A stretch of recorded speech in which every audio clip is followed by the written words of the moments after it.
bacu, amahoro iwanyu, ntimwibagire gufyonda kuri subscribe no kubisangiza bagenzi banyu.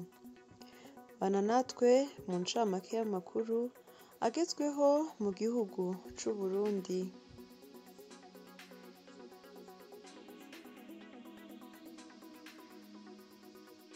Nk'uko bimenyeshwa na musitanteri wa komine Mukaza Renova Sindayihebura, muri uku kwezi kwa Munyonyo abantu baca kuri Avenue de la Mission bazoja mu kibarabara rya Boulevard de l'Uprona badaciye kuri ca kiraro co hejuru ngo bazohanwa. Iyo ngingo yafashwe kugira bakinge amasanganya hamwe no kugira borohereze abiyunguruza bose. Ni mu gihe uwuzofatwa yarenze iyo ngingo azotangishwa amande agera ku bihumbi 10 vy'amarundi. Umumenyeshamakuru wa Buja FM hamwe n'umukubito Juste Gaël Irakoze mu gihe yaragiye mu kiganiro Zinduka, inyamiramabi zaje kumufata zemeza ko zigenda zimutwaye aho zari zimuzaniye umutahe, aho bivugwa ko yoba afatiwe idosiye ijanye n'amatati afitaniye n'umuririmbyi w'umurundi.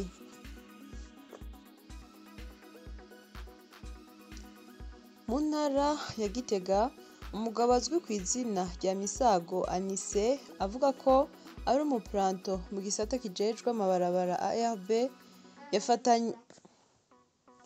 yafatanywe amafaranga ibihumbi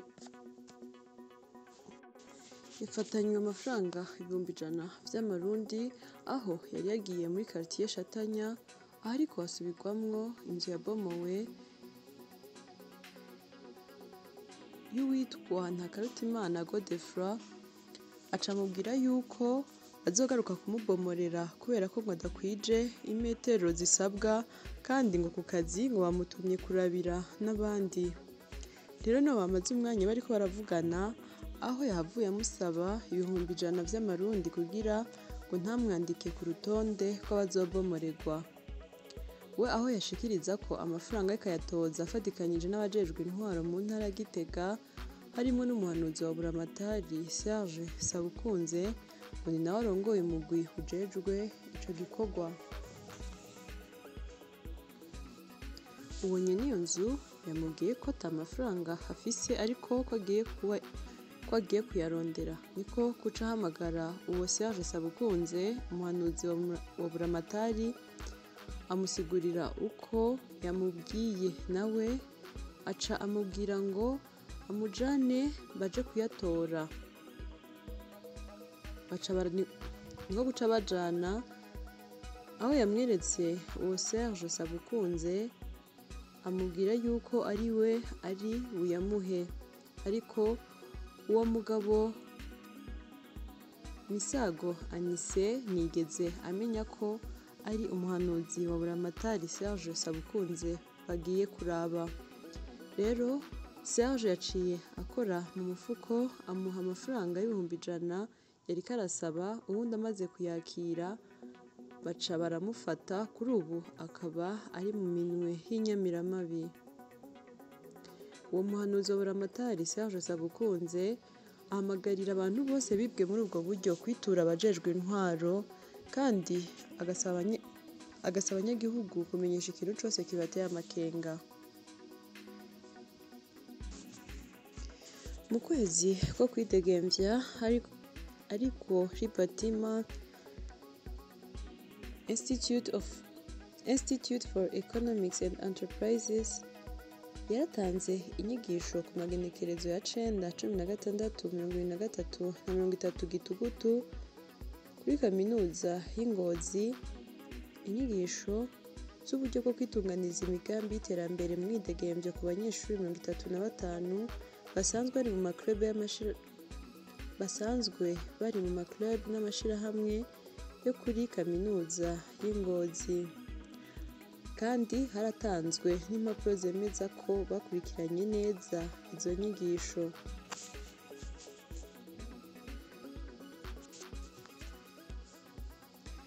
Mu ntara na komine ya Bubanza imvura ivanze n'igihuhusi yaguye ku mutumba wa Muhenga zone Buvyuko kuri uyu wa mbere aho yabomoye amasomero, ibiro vy'umuyobozi hamwe n'isengero.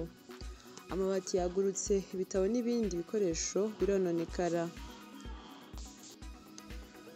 Nayo muri komine n'intara ya Kayanza muri iyi minsi ibiri amasomero 3 yo kuri Ecofo Maruri, isomero rimwe ryo ku mutumba wa Bubezi, isomero rimwe ryo ku mutumba Kinga, amashengero 2 n'utuzu twa sugumwe byarasambutse.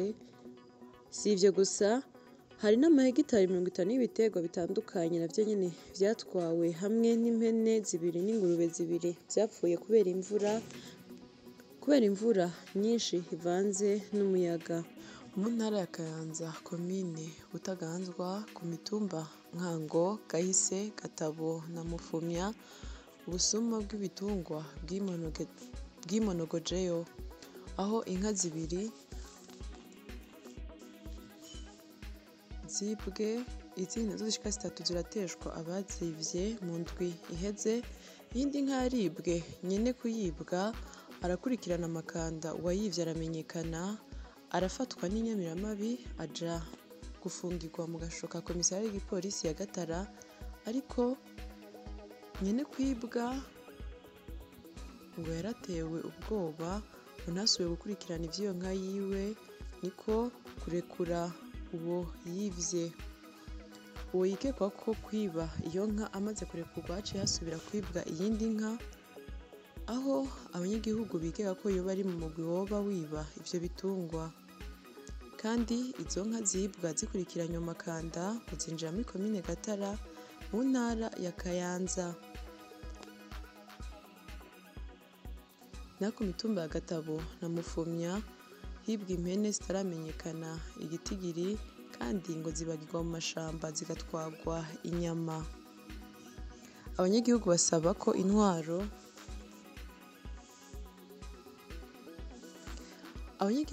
ko intwaro n'inyamiramabi z'aya makomine Butaganzwa na Gatara vyofasha mu gutuza ubwo bugizi bwa nabi, cane cane mu guhana abafashwe bivye.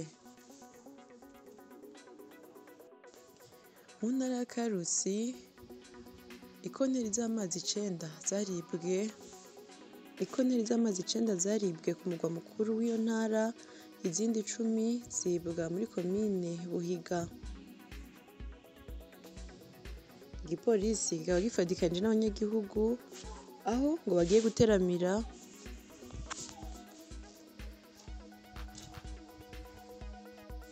igipolisi kikaba kigiye gufatikanya n'abanyagihugu mu guteramira umutekano kurusha. Nayo mw'ishirahamwe Jidezo Karusi bashikiriza ko bataramenya aho izo konteri zijanwa kugurishwa, mu gihe iryo shirahamwe ata konteri izanwa n'umunywanyi bo kwakira. Dutandukire amakuru y'inkino.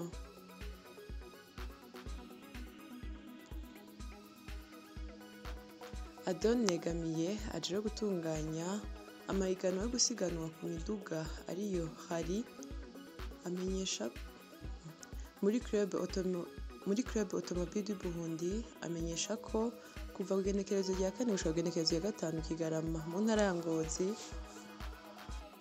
amenyesha ko kuva ku igenekerezo rya 4 gushika ku igenekerezo rya 5 Kigarama uyu mwaka turimwo mu ntara ya Ngozi hagiye kubera amahiganwa yo gusiganwa ku miduga ya Harido Ngozi. Kandi iryo higanwa rizokwitabirwa n'abakinyi mpuzamakungu. Turabire hamwe uko imigwi isumbasumbana inyuma y'inkino z'indwi ya 10 mw'ihiganwa ya Primus League y'umwaka wa 2021 ushira 2022. Umamure FC iracari mu kibanza ca mbere n'amanota 23, Musongati FC ni ya kabiri n'amanota 18, Burundi Sport Dynamique ni ya gatatu n'amanota 17, Messager Ngozi ni ya kane n'amanota 17, Atletico New Oil FC ni ya gatanu n'amanota 16, Flambeau du Centre ni ya gatandatu n'amanota 16, Aigle Noir iri mu kibanza c'indwi n'amanota 18, Vitaro FC mu kibanza c'umunani n'amanota 18, Royal FC ni iya 9 n'amanota 12, Top Junior FC ni iya 10 n'amanota 12, Flambeau de l'Est ni iya 11 n'amanota 12, mu kibanza ca 12 hari Bujumbura City n'amanota 11, Olympic Star ni iya 13 n'amanota 11, Kinzo FC ni iya 14 n'amanota 10, Kayanza United ni iya 15 n'amanota 6, mu gihe Rikoko FC ari iya 16 n'amanota 4. Mwikete umumenyereza w'umugwi wa Kayanza United Amars Niyongabo yandikiwe n'uburongoye uwo mugwi Ferdinand Habimana yamwagirije gusiba mu myimenyerezo, gucanishamwe abakinyi no kudakinisha bamwe mu bakinyi bigitwaje ko ngo atari we yabazanye kandi uwo mugwi uri mu yabira aho uri mu kibanza ca 15 mu migwi 16. Akaba yamugabishije ko ashobora kwirukanwa. Umugwi wa New Star nyuma yo kuronka uburenganzira bwo kubandanya igice gikurikira ca BAL Elite 16 uzotahuka mu Burundi kuri uyu wa kabiri genekerezo ya 2 Munyonyo igihe c'isaha 7. Febabu ishiramwe riyobora urukino rw'umupira w'amaboko mu Burundi yahamagarira abakunzi b'urukino rwa basketball kuza kwakirana impundu uwo mugwi uheruka gutera iteka Uburundi. Mwihiganwa rya Sekafa y'abigeme badashikana imyaka 20 Challenge Cup, umugwi nserukiragihugu Inamba mu rugamba watsinzwe n'igihugu ca Tanzania ibitsindo 3-2, akaba ari urukino rwa kabiri batakaje. Urukino rukurikira bazohura n'igihugu ca Djibouti haza bari kugenekerezo ya 3 Munyonyo, no kuvuga ku munsi wa 3. Iyo ikaba ari incamake y'amakuru agezweho mu gihugu c'u Burundi. Mwakoze mwebwe mwese mwaduteze yompi, nimwibagire gufyonda kuri subscribe no kubisangiza abagenzi banyu. Murakoze.